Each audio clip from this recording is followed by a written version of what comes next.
Entra na minha casa, entra na minha vida, mexe com minha estrutura, sara todas as feridas, me ensina a ter santidade.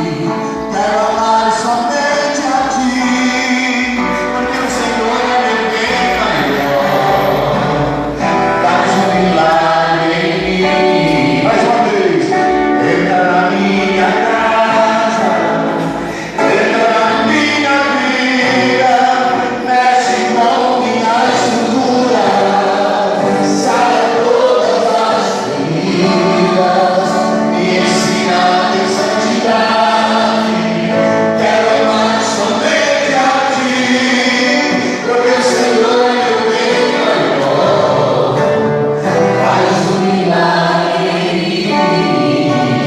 Quantos querem milagre na sua vida? Dê uma apresentação de palmas ao Senhor Jesus. Aleluia! Nós vamos nessa noite para adorar a Deus, ao único Salvador, aquele que tem poder para libertar, para salvar e transformar. E Ele está aqui nessa noite para te abençoar, para abençoar a minha vida, abençoar a tua vida.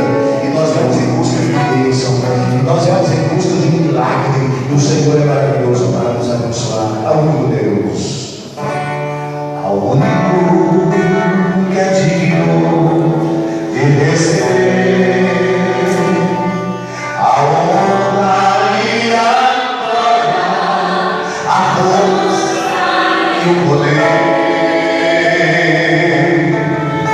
Ao Rei eterno, imortal, invisível, mas real, a Ele ministramos o louvor. Mais uma vez, ao único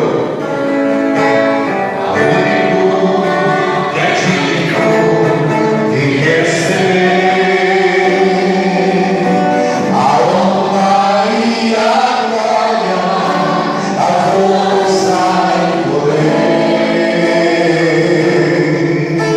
Ao Rei eterno, imortal, invisível, mas real, a Ele ministramos o louvor.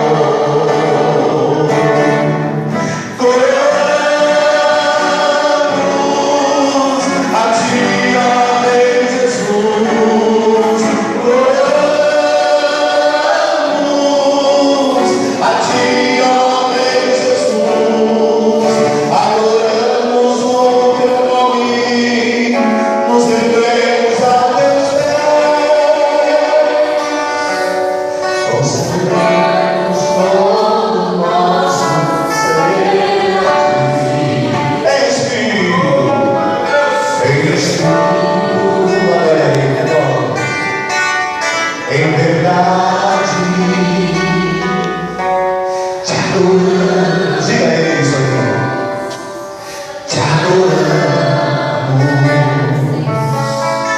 Em espíritos e fé, em verdade, te adoramos. Te adoramos.